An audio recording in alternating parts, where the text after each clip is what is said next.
All right, welcome back, crew. How's everybody doing? We are coming at you with WCP Minicast number 15. I'm Jared Fausnaught. I'm joined today by a great friend, um, great business relationship with him, Carlos Herrera. This episode is going to be Q&A with an investor GC, not just GC, also works as an investor. He's been a big partner of ours at Washington Capital Partners, borrower, friend all around. Excited to have you on the show, sir. Carlos Herrera. Great. Thanks for having me on, Jared. It's great as always. Love being a supporter of Watch Capital Partners. You guys, I think, are one of the better, if not best, lending companies that I've worked with in terms of systems and processes and being professional. So I appreciate being able to support you guys. So thanks for having me on. Yeah, this is not our first rodeo. We love to have you on whenever we can, and definitely appreciate the support. So we're gonna just dive right into it. First, before we do so, as a reminder, please, we've got this posted on YouTube. If you can, give us a like and subscribe. Just hit that bell for the notifications, and that helps get our content out there and support everybody who's watching and hopefully learning something from these short 30 to an hour long mini casts. So all right, jumping into it. So I guess the big thing is just if you can give us a little bit of background on your prior experience as a GC. Don't feel like you got to go too deep on this. We've got so much to cover today. Just like a quick overview, elevator pitch on your background and what you currently have going on the GC world. Yeah, I'd love to. For starters, I am not at the beach. This is just a background. I have the same similar background as Jared, which is a window and a couple walls, but I don't look like I'm in a prison, so I figured it's easier for people to relate. Yeah, I started in 2003, and really I've kind of come a backward route. I'm a finance major, but I've always been entrepreneurial, and I started with essentially buying a rental and doing the fix up myself.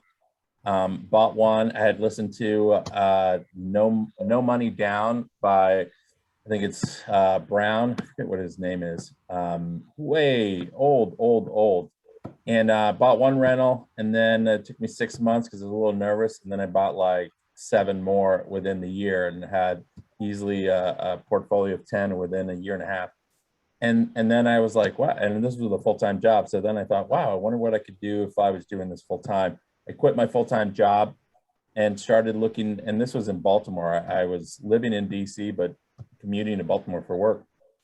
And then I got involved in the real estate, one of those RIAs in DC, and started hearing about, flips and condos, and that's how I got into it. I did it again from my perspective as an investor. I had a mentor that helped me. My first 3 big deals in DC were I had lent money to somebody who was very experienced. I wanted to kind of see what they were doing.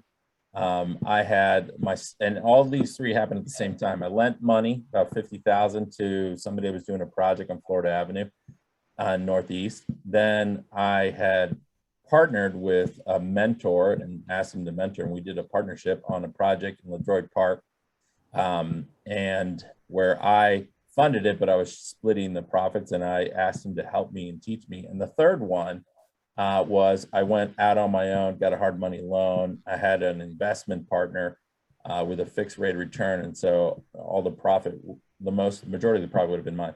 I did all those 3, and this was full time. I had already quit my job, and that's how I learned. I met subs. The project that we partnered with and that I did myself, I finished first before the project where I had put $50,000 in, and I kind of got burnt with that. It took me like 2 years or 3 years to get my money back, and I got really burnt by that investor. And ever since then, I haven't done that with other investors. So, and then at that point, when the market started to crash, and in 2009, 2010, 2011, I had already done several condo conversions, I don't know, 50 single family houses. And when the market crashed, you couldn't really buy anything. And I decided, well, somebody came into one of the houses that we were working on and loved the kitchen. It was a row house off Capitol Hill. And they said, hey, who did your kitchen? And I was like, well, we did it. And she goes, well, can you do ours? So went down the block. And at that point I had that one was a $500,000 house. I think we made $5,000 because the market was already turning. So I did her kitchen with the same crews. I think I made $15,000 on the kitchen. And I thought, I wonder in this market, if I should consider being a GC, because I knew all the subs and the people. So that's how I became a GC. And ever since then, I've been doing several millions of dollars worth of both investment on my own and being a general contractor for other investors and doing home renovations for homeowners. So that creates cash flow and a lot of experience. Interesting. I don't have this as a question actually that I had kind of thought about in advance, but as you were talking, it really popped up because, obviously you're working as an investor and a GC at the same time. Like, what would you say the biggest differences are, like from being a GC to versus being an investor? Is there, are there key differences that you kind of, really define those two different roles? So it's interesting because, and I think it's a great question. Being an investor, you focus more on finding the deals, financing the deals, and how much money you're going to make. Right? Okay. And sometimes the design, right? Like the look, right? Sure. And yet that is far more simple than, and everybody's heard the saying, right? Like if you find a good general contractor, they're worth their weight in gold, right? And in my experience, that's why I'm a general contractor, right? There are all these sort of comparisons, right? Whether you should hire a general contractor or you be the general contractor, right? But the issues are kind of the same, right?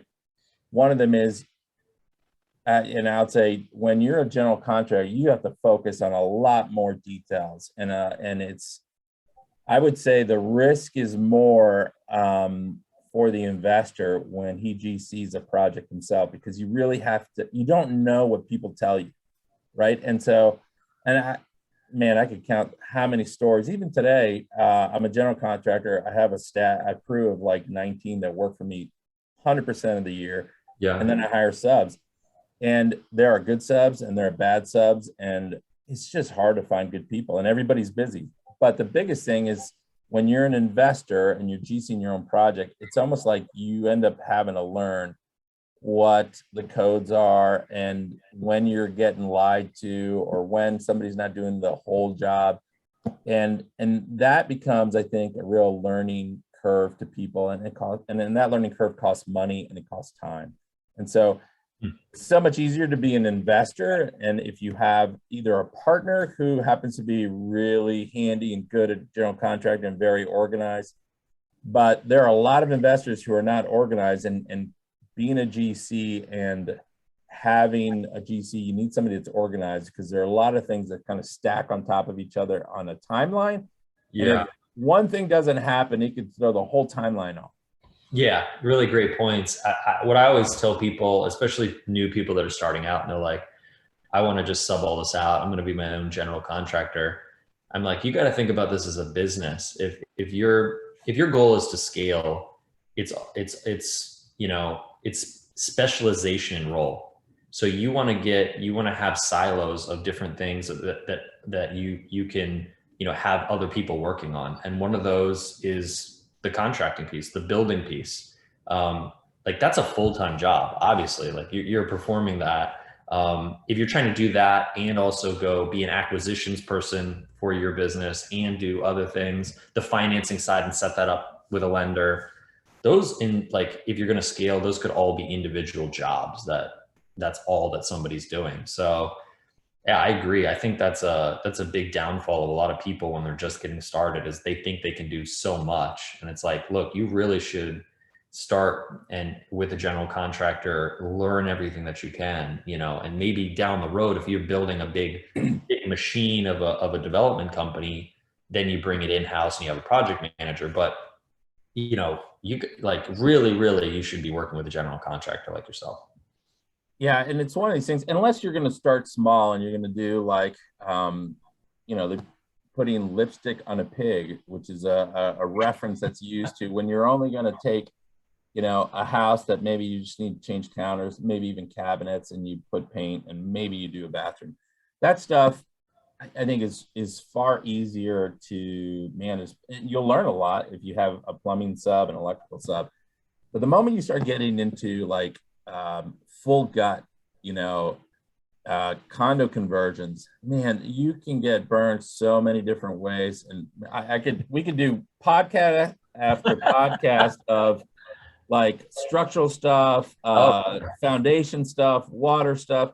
And I would say one of the biggest things is that, so when you're an investor, a lot of times most people either have a part-time job and they want to kind of do the investing side, you know, and there's a lot if you're managing a whole project. Again, if it's kind of a simple fix and flip, I think that's the way I would start. And you do a couple of these until you find good subs that you trust, then think about going the bigger route.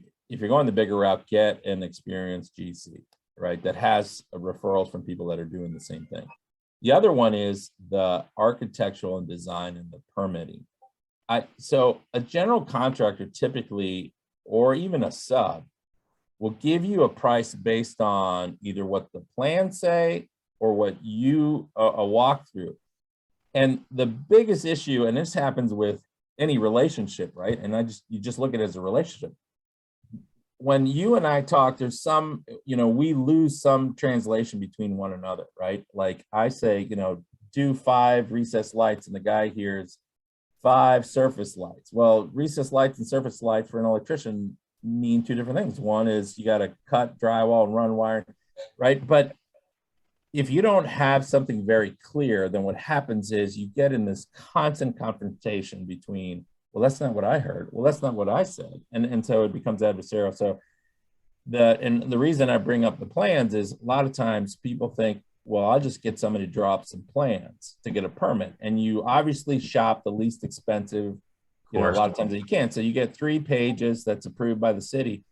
And the contractor looks at this and you go, hey, just bid this out. And you're like, well, once you get into construction, the lines don't match up. The bathroom actually doesn't work because there's a bump out that has to do with a masonry column, and you have to redesign it. So right there, if what you're handing your contractor or general contractor or subcontractor is different, that's when your experience, and you have to get in there and you got to talk, and it has to be fair. Otherwise you will get screwed. They'll either, you know, if it's all one-sided, like, well, this is the price I have, I got to stay under this budget. Well, the guy's like, well, I can't make it work. Yeah. You know, he may reluctantly do it, but you're going to get burned sooner or later if that's the case. Got it. So would you suggest to people that they bring their GC into that design process as early as possible, assuming that they can, right? And they're not buying a project with approved plans and permits. Yeah, and I'd love to talk to that subject too. But I think anytime you can involve, in my experience and in my business, I'm a general contractor. I have a tremendous amount of experience and can walk in a house and look at stuff. So I can hire somebody that gives me just a $4,000 or $3,000 plan set. They'll go measure and I get the permit and I'm off and running because I'm sort of designing it as I go. If you're not familiar with that, the more detailed the plans are, which usually means the more expensive they are, the measurements are the key, right? And once if the measurements are done, what they call as built, the way it's built, done accurately, right? It's helpful. But once you demo everything, then you find stuff that was hidden in the walls that the architect had made assumptions, and maybe even you had made assumptions that now you got this masonry wall where you thought it was a drywall, wall, and you could take down. Now that shifts everything. So I think you having a good architect or a good drafter and knowing the limitations of drawing something ahead of time. Sometimes you should have them come back in, pay the little extra, have them come back in after you demo, go, hey, double check this before we start, before I hand my plans or the contract over to the contractor. So it's good to, I think, have a number up front of what you think the project will be. You got to have some sort of reserves, contingencies, because it easily can be 20% of a project. And then have them come back after the demo to kind of remeasure everything. Because that's the biggest thing is people think once they get the permit, the general contractor or subcontractor can go, and that's not how it works. You gotta give more detail. I got you. And I mean, it seems like it's clear that you get what you pay for, right? You see this all the time with service industry stuff. We talk about it for the legal side, right? I'm an attorney by trade, and it's like I know a bunch of investors that use, kind of very attorneys that bill way cheaper, and you get what you pay for with their services. So it's the same thing, as an architect on the plans, you're paying for cheaper prices, you're going to get, not as great plans. So I think that's all really good. You mentioned that investors who are organized, like that's a really key thing for success, and GCs also to be organized. What that like popped into my mind, a question like, what differentiates a good contractor from a bad contractor? So you kind of already hit on it a little bit with, working with the architect, making sure that there's communication. So communication, probably organization. What are some other like really key things that separates a good contractor from a bad one? So one of them is communication, right? You want to make sure that the person is able to communicate with you, right? And in a manner, and this, I think it's underrated or underappreciated, particularly when you're thinking construction. Well, I just need somebody that can build it, right? And they know construction. Well, I think we all have these images in our head of the contractor that comes in, and he's like, well, I know you can only do it this way, and that's not the right way, and it's kind of my way or the highway, and obviously, and there are red flags if you can't communicate with somebody. Doesn't matter how experienced they are, that should be a red flag, and you should either walk away from that and find somebody else. So somebody that answers the phone, texts you back, gives you a heads up, that's something that's going on. I'll just tell you, I have employees that work out in the field, and sometimes they make decisions without even telling me. So they have a problem, and they'll troubleshoot it, which I always appreciate that they do that. But I'm like, why didn't you call and ask me, right, before you did it? Well, there are GCs and subs that'll do that. They're like, you gave me a contract. I'm going to do the lights. I did 5 lights.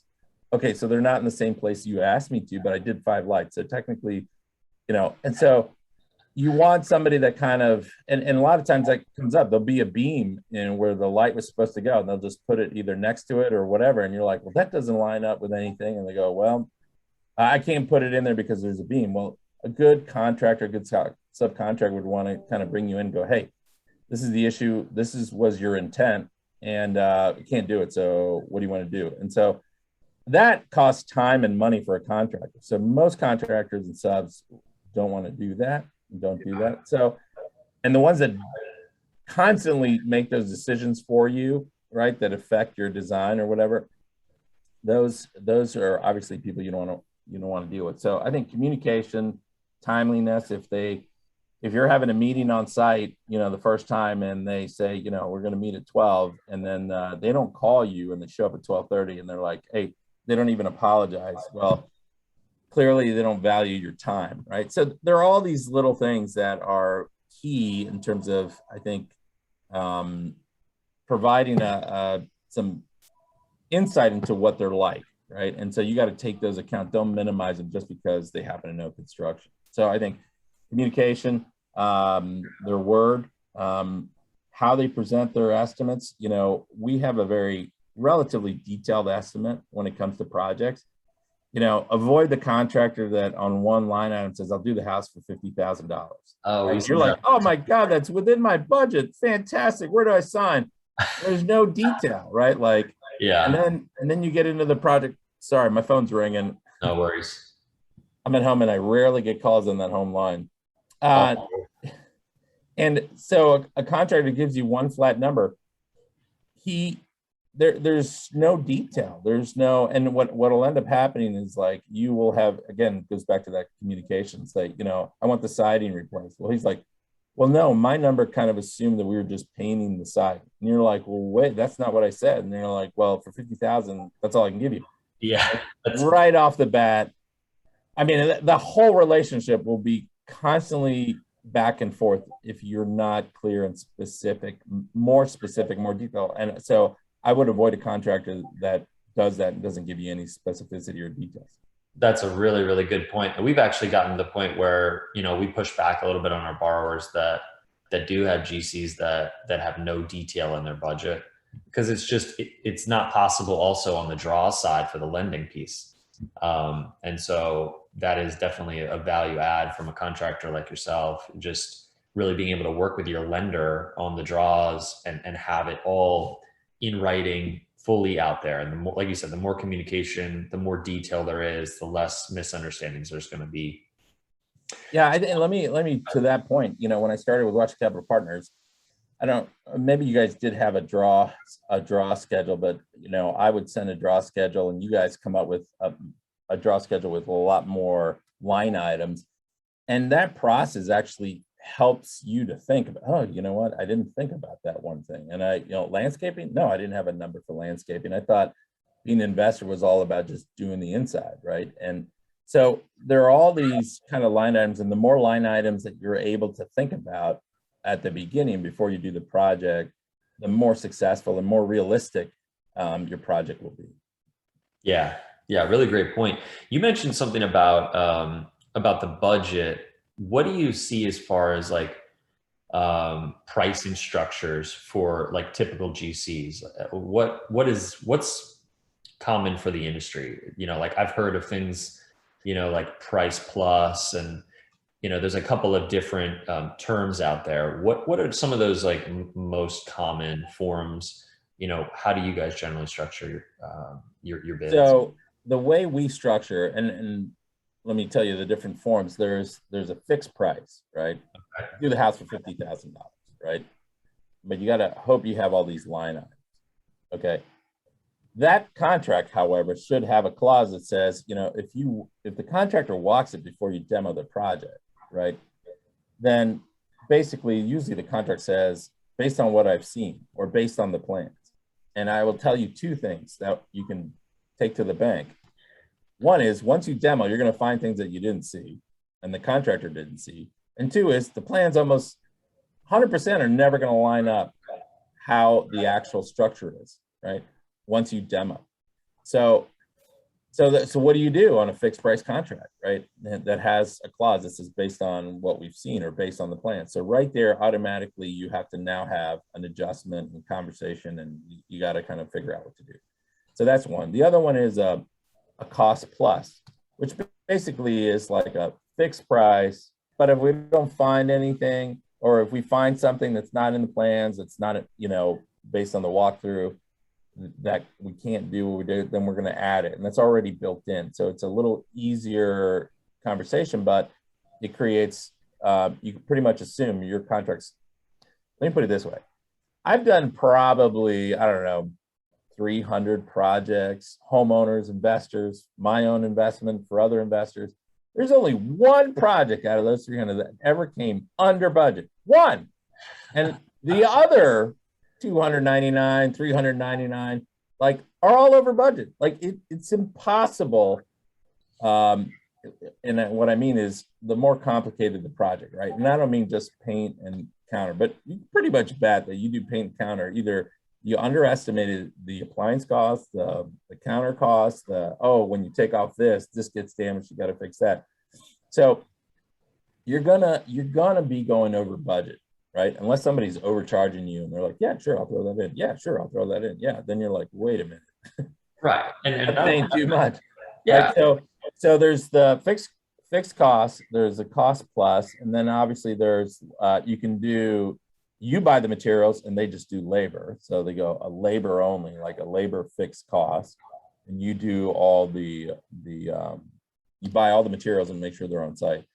And then obviously there's just a cost plus, which is you just constantly just, paying time and materials, even if they do the materials. A lot of times, as investors, we always underestimate the materials and the finished costs. So we think we can get a mirror for $150 because that's what it sounds like a mirror could go for. But to get the style or whatever, you realize mirrors are $350, right? Or a light, right? Or a chandelier. You want a statement chandelier. and you don't want to get just the Home Depot one, well, that's not 250, that's actually 550, right? Or you can spend 10,000 on a chandelier, but obviously there's, you want to make it a little statement in certain areas, so there's a variety of contracts. I think the easiest one to control is obviously that where you're at fixed price, right? If you get a fixed price, you get it, but know that you're going to have changes because fixed price is based on something at the beginning that's going to be different. The other one, the cost plus, as long as you were able to identify what are the pluses. I'll give you an example. I know that Washington Capital Partners has been experiencing this because of COVID. There's a shortage of labor. Because of shortage of labor, there's a shortage of people producing materials.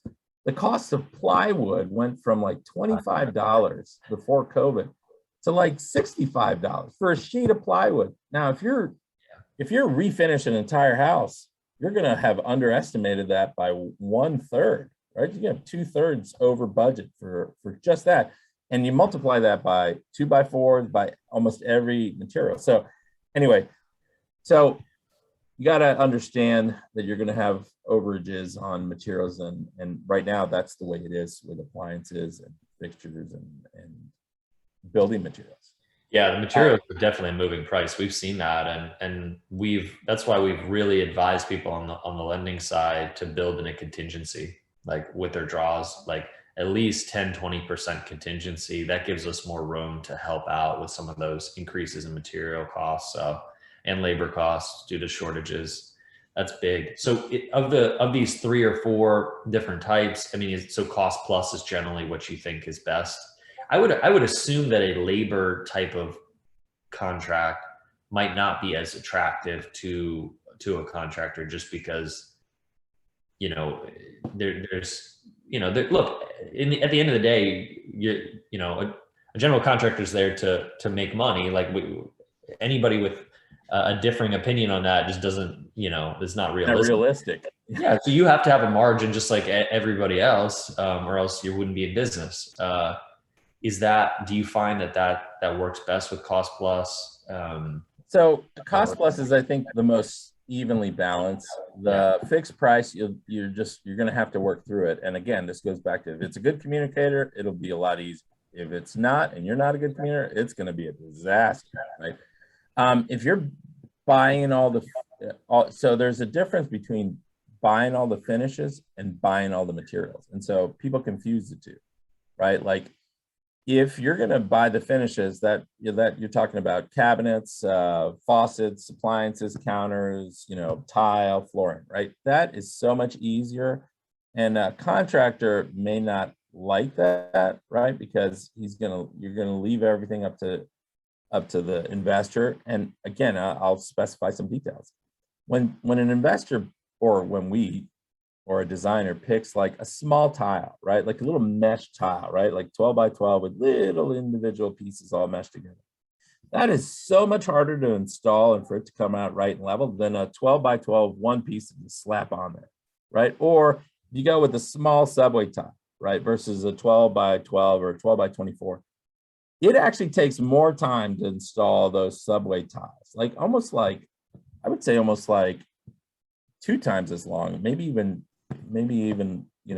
3 times as long, because if you want it lined up. So in a contract, if I said I'm going to install tile on this wall, and I'm thinking it's going to be a standard 12 by 24 or 12 by 12 or something close to that side, and you come back with these mini tiles, then there might be an issue, right? Or they won't care and they'll do it, as quickly as they can. So again, if the investor buys all the finishes, that you can save yourself some money, but you're going to have to do you're going to realize that there may be some conflicts and there's going to be some correlations or some issues that might come up with what you pick if they're not involved. If you're going to buy the building materials, right? There's a difference between paying for the building materials, right? Like that you'll pay for it separately, like go to Home Depot, call me when it's there, versus you picking them, because you don't want to do that at all. Just let the general contractor pick that. So whenever a client says, I'm going to buy, and do this with homeowners, I'm going to buy all the finishes. Well, then I go, okay, well, then I have to add money to it, because everything you pick, we have to have a conversation about it. You got to send me what you're picking. you know, if I have installed vanity and you pick a floating vanity, by the time we go to install it, I didn't put the blocking for a floating vanity, or the plumbing because of the drawer isn't in the right spot because we thought it was a regular vanity. So there's so many details, right? So obviously you'll save yourself some money, but there's going to be a lot more coordination, which means that the timeline for a project is going to take longer, right? And so whenever whenever you want to save money, you can pretty much assume you either have to have the experience or the time's going to take longer. And you're either going to pay more mortgage time or it's going to take you longer to get to the finish. And that's just a balance that people end up doing, but they don't realize the impact on the schedule or even quality. Yeah, people never factor in the carry cost time. Like that is so rare that they're actually doing that. But those are some great nuggets of advice you just threw out there. That's huge. One of the big things that I wanted to touch on before we finished up was, and it's in particular because we see it so much in the DC metro area, is like what should investors be looking out for? You are an investor, you've been an investor. What should they be looking out for when they're buying a project that's kind of part of, like, already started, right? Either they're through plans and permits, or even that they're 50% of the way done with the project. Wherever they are in the timeline of the build. What needs to go into that analysis? How do you do it? How do you approach things? So one of the things, and I just, let people know, I hope you're comfortable with that. So I help Washington Capital Partner as a general contractor with projects that they would have foreclosed, right? Or a buyer couldn't finish or whatever. So in that situation, this is exactly the situation you have. Usually plans that are either completed or plans that were submitted that were never approved or plans that expired. And you have a building that's in some sort of finish level. And with the Washington Capital Partners, we've done it where somebody finished it, had it on the market for months, and they did a terrible job.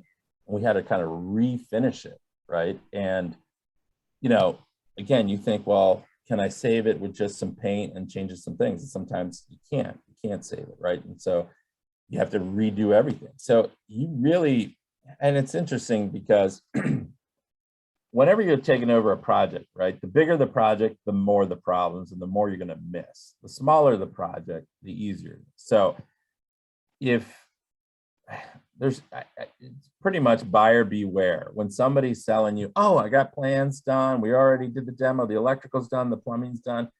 Well, a lot of times I assume that I got to redo the plumbing and I got to redo the electrical. And there's this thing about subs, right, where they come in and they look at something and they go, oh yeah, that's going to have to be redone.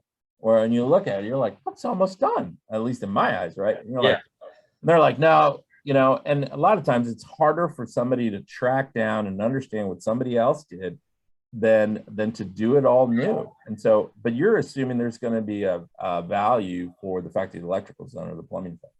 I mean, we pretty much, when we take over projects, we pretty much assume we got to redo the electrical and redo the plumbing because it's just harder to figure out if there's a problem. And if you miss the problem, that problem to fix is going to be more expensive when you get to the home inspection, when this is where you'll figure it out, right?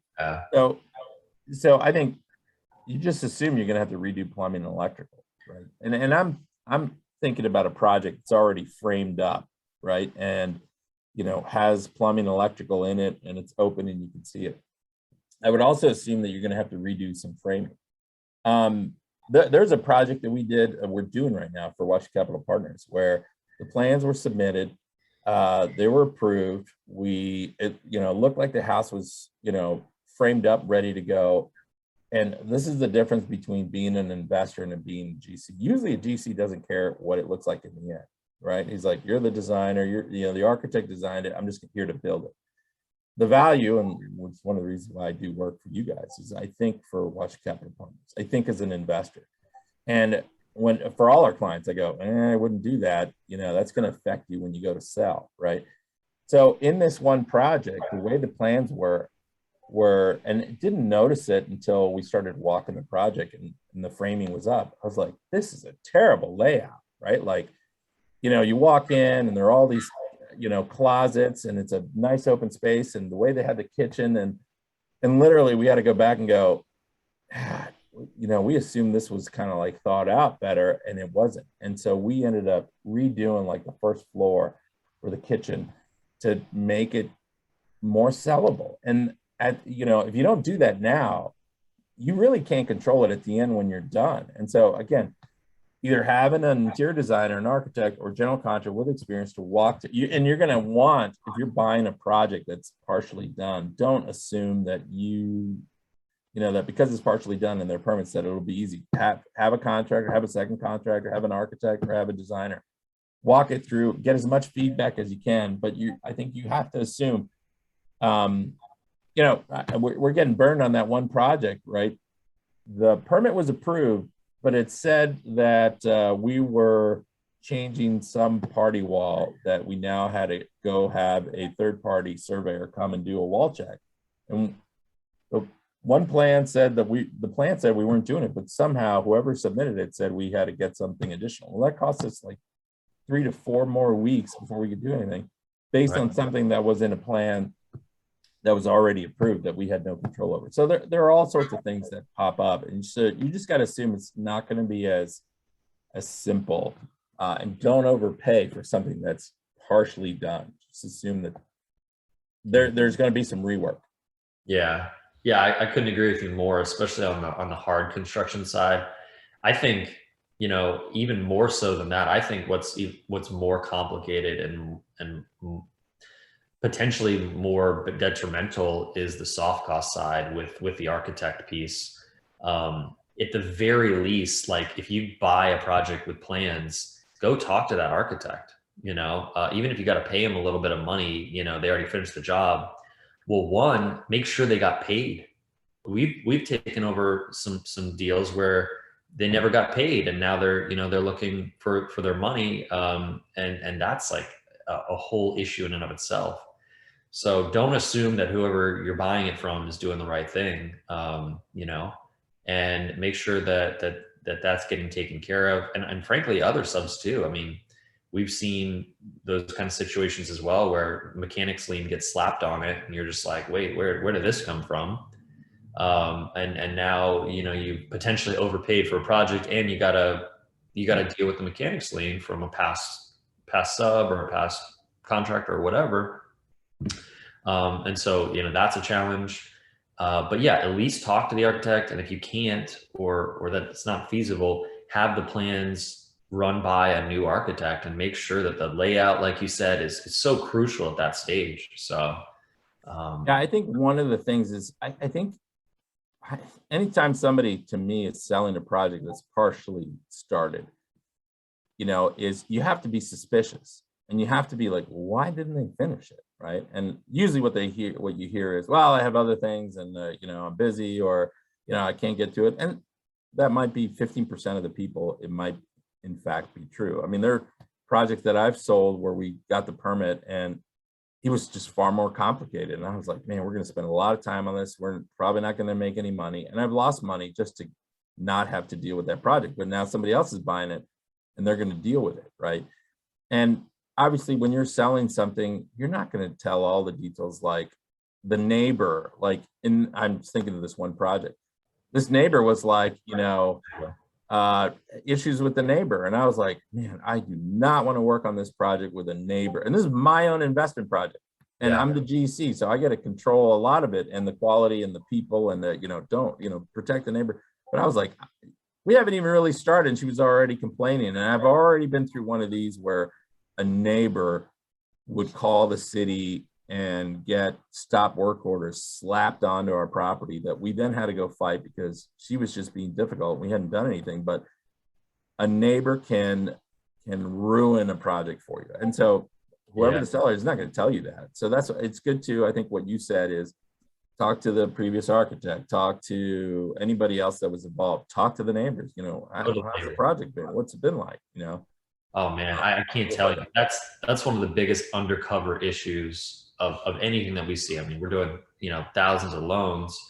That's one of the big sleepers that people don't do, especially when you're working in row homes or townhouses where you got party walls and you got to get approval to get on their property to do something for siding or for, frame up or whatever, especially if you're doing a condo conversion, with a row house or whatever. It can be the worst experience. They can tie you up in court.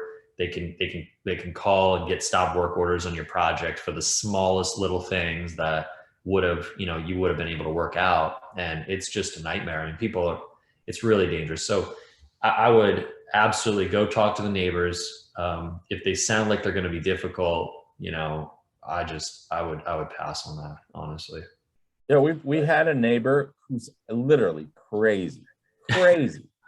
And I mean, literally, I'd buy her Thanksgiving, I'd buy turkeys for her to donate to the people. And like one day she'd be like, yeah, you can come on my property. The next day she's like, I don't want anybody on the property. I'm calling the cops. And you're like, well, you told us we got. And it slowed a project a year and a half, a neighbor. A year and a half. You know what? On a condo conversion, you know how much money? I think it cost us, I don't know, $150,000 in interest, to finally get to the finish line. And we had to fight stop work orders. And it's, so do your due diligence. If they seem crazy or litigious, man, it can, it's one of those unforeseens that's not related to the project, but will affect the project. Yeah, there's been some, even if exactly. Even if they don't seem crazy on the surface too, I've found, we've seen jobs where the neighbor is an attorney, right? And so they know that, oh God, good luck if that's the case, individual, situations like that. But yeah, and not disparaging your profession. No, it's all right. I'm not in it for a reason. If you find out the neighbor's an attorney, just know that project's it's gonna be more difficult, and you got to be far more careful. Oh yeah, for sure, for sure. So that makes sense. But yeah, we see, I would say, a much larger number of projects being sold at more of the entitlement stage than like actually having got started hard, hard costs. If they've started hard costs, yeah, that's really a question mark. Like, what's happening here? And I agree with you. There's probably a smaller percentage chance that it's just like, hey, we're busy or whatever. But I don't know. There's some like what we call like deal addicts out there. There's some investors that just, they can't help themselves and they have to buy the next good deal, that they see. And then they get overwhelmed and they're stretched thin. They've got too many deals and they're trying to get them through permitting, and they realize, like, the smart ones realize at some point, I can't take on all this stuff. And so they want to unload it. But yeah. And there's definitely deal addicts. And if you happen to be somebody that needs to buy a deal, I mean, I was kind of a deal addict. I bought a condo, showed up to an auction, and I wanted to maybe check it out. Ended up buying one condo unit out of 4. And then at the auction, the guy says, well, you bought one and you have right of first refusal to buy all the other 3. And I was like, I'll take it. And then I was like, oh crap. And yeah. I had to find $1 million. And that's when I realized, you know what? I have to pay attention to that side of me, the side that likes a deal. And there are guys that are horrible at this, and women, I don't want to just make it guys, but they need to do a deal. And the way you make money is completion, right? Completing a deal is how you make money. Buying deals, finding deals, that's not how you make money. It's when you sell it. And so everything has to be geared for getting it to completion and sold. And people sometimes overlook design, they overlook layout, like number of bedrooms and bathrooms. They help your value go up instead of, some people put too much money in a basement and don't realize that doesn't help your appraisal when it comes to sale time, right? Yep. So there's a lot of, from the investor side, there's a lot of things that you need to pay attention to, that it's at the end when you make money.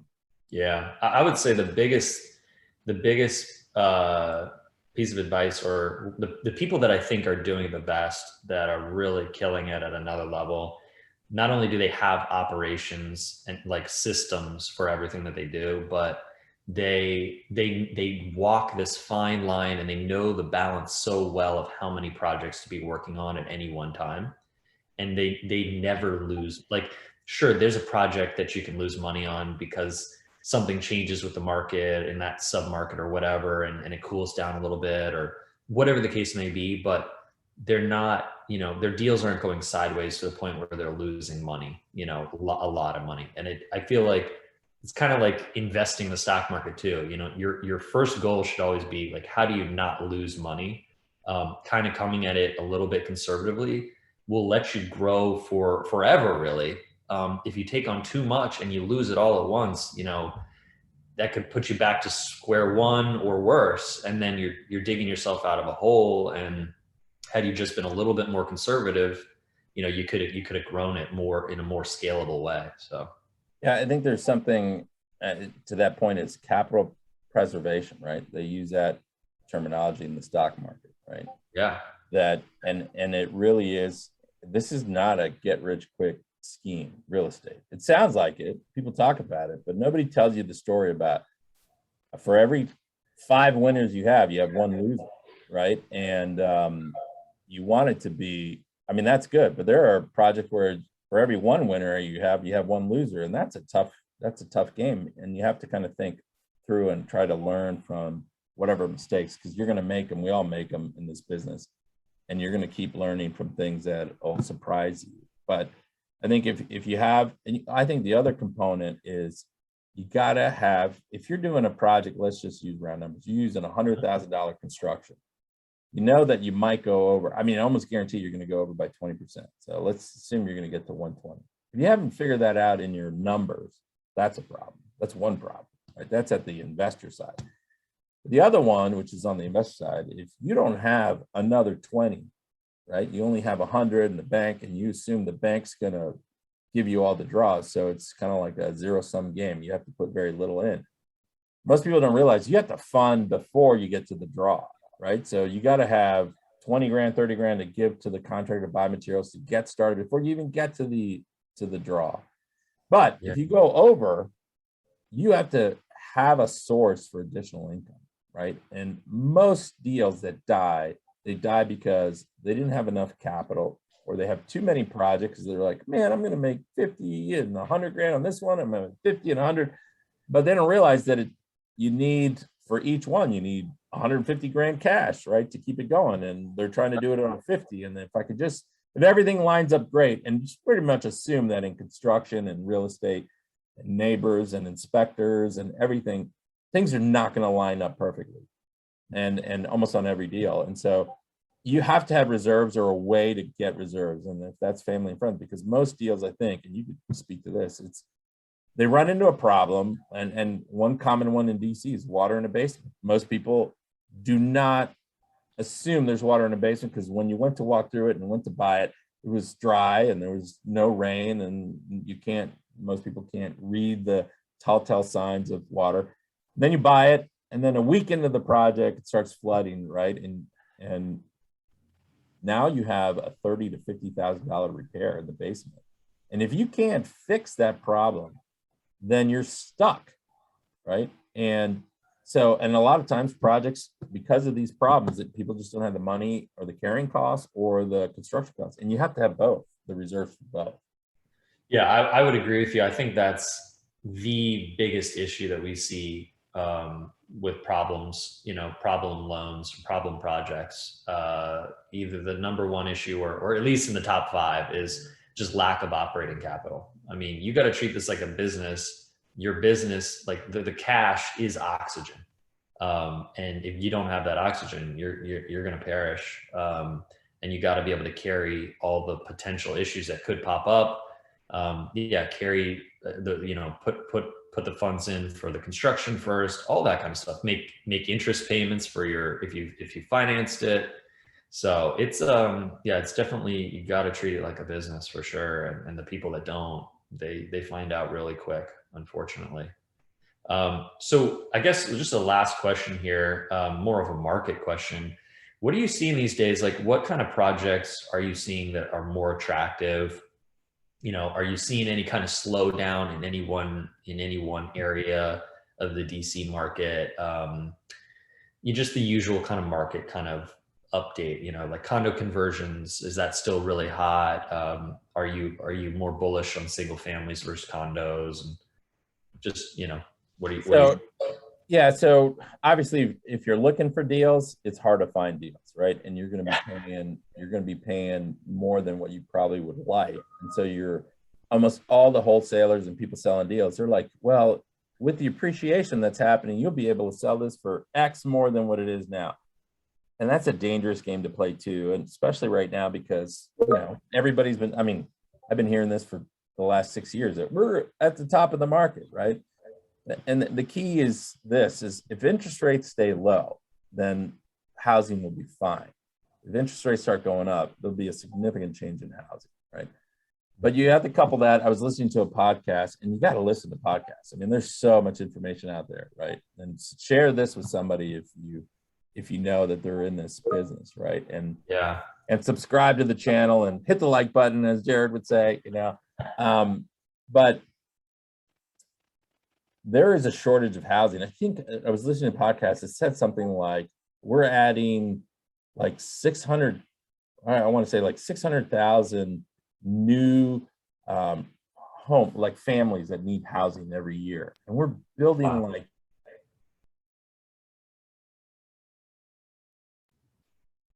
oh no, I think we looks like we're experiencing some technical difficulties here, maybe on the 30,000 new homes a year. Am I up? Yeah, I just got the message. Okay, no worries. Yeah, am I back? Yeah, you're back. All good.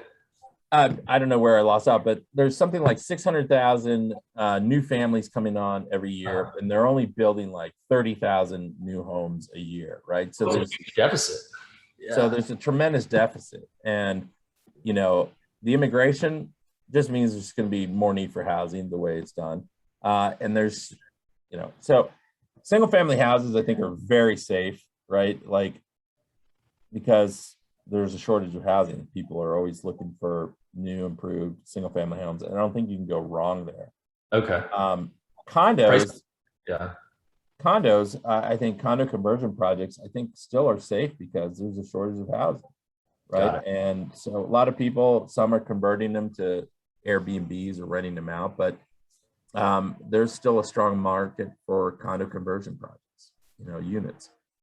Okay. There's just such a shortage of housing. Yeah, I mean that's really going to continue to drive the overall market. I mean, it comes down to basic supply and demand. If as long as supply stays low, even if you have dips in demand, days on market should relatively stay low. I mean, we might see, a little bit of increase on that, but it shouldn't be tremendous. So yeah, and I think people who are investing should follow looking at days on market. I think is a good indicator. And there's from an economic point of view, like permits issued, permit starts that they kind of announce. But the key is really, if interest rates remain low, the housing will be fine, either if it's condo or row houses. And some of the rules that they're putting in DC are kind of making it harder for some condo conversions. So there's plenty. There's right now, everything's, I think it's good. But condo, just for people to understand, the condo conversion process takes you like a year to a year and a half. And a single family house might take you 6 to 10 months. So it's a very different turn. And if you're worried about the cycle, that's part of it. Got it. Yeah, really great points. The other thing would be, what are the price points, whether they're condos or otherwise single family houses. If you're staying under 700, 500 to 700 a unit or a house, you're going to have a lot more buyers. And even if it does start to turn and maybe there's a recession in the stock market, less disposable income that people have, you're going to have more people that can afford to buy the house. So I've always kind of approached it like that as well from the risk standpoint. Yeah, the biggest, I think, population is kind of that middle income, housing. If you start getting into the higher end housing, you have to have deep pockets and realize that, what you thought you could sell for 3 million, really will only go for 1.5. And those are big numbers, right? And those usually get impacted first. I'll give you for two sort of anecdotal stories. One is there's a architect investor that I know. He's an architect. He and his wife did a project in PG County, right? And they did a really nice house. And he said it was like one of his first deals, and he's an architect, so he kind of knows some of this business, right? Yeah. Well, he over renovated the house for the neighborhood in the area, and he couldn't sell it, and they ended up losing some money on it. And so, and I have one in here in inside the Beltway. My parents live in Lake Barcroft. Somebody built like almost a $2 million house in this neighborhood on a small lot with no backyard, next to houses that probably go for 8.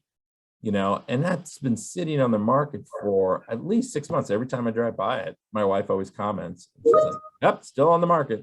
So, you know, so you got to know your neighborhood that you're in. Overdeveloping, I think, is one of the big mistakes. People think they got to go over the top, and you can overdevelop a project where you're just going to not maximize your return. Yeah, know your neighborhood. Yeah, know your neighborhood. Look at the comps for God's sake. Just work if you're not working with an agent, and at least go on Zillow. I mean, all the data is out there these days. Yeah. So just know your market for sure. Well, this has been really great. I don't want to take too much more of your time. I think this is a great stopping point. I think we left a lot of material to cover. I'd love to have you back on. I mean, it's always a pleasure hanging out with you for a little bit, and getting into this topic, which we're both passionate about. Definitely passionate, and I love talking about this, and there are so many stories. I mean, we didn't get into structural and water and the city and inspections, and there's so much. And this business is, you're going to make a lot of mistakes. You're going to be in it for long. Oh, one thing I will say, the people that have like a second source of income, right? Like if you are going to quit and do real estate full time, then you're almost tying yourself to like, got to make a deal. And you're kind of forced into deals that may or may not be good, or you think they'll be good. You're kind of overly optimistic because you got to make, payments or whatever. So if there's a way that you can have some sort of secondary income while you're learning this and doing this, it just takes a lot more pressure off the development side, the flipping side, so that you can learn and understand. And that, I think, is important. Get some cash flow coming in. Yeah, that makes a lot of sense. Yeah, anytime you want me back, I'd love to be back. I love awesome. That's great. Well, we'll leave it there. Again, everybody, please, if you can, like and subscribe, hit that notification bell so you get the new videos as we're dropping them. We will definitely have you back, sir. And if anybody is interested in Carlos's services, please reach out in the comments or directly to us. We're happy to get you referred over and get you some more business too. That'd be great. All right, guys. All right. Appreciate it. Thanks for having me on. Take care.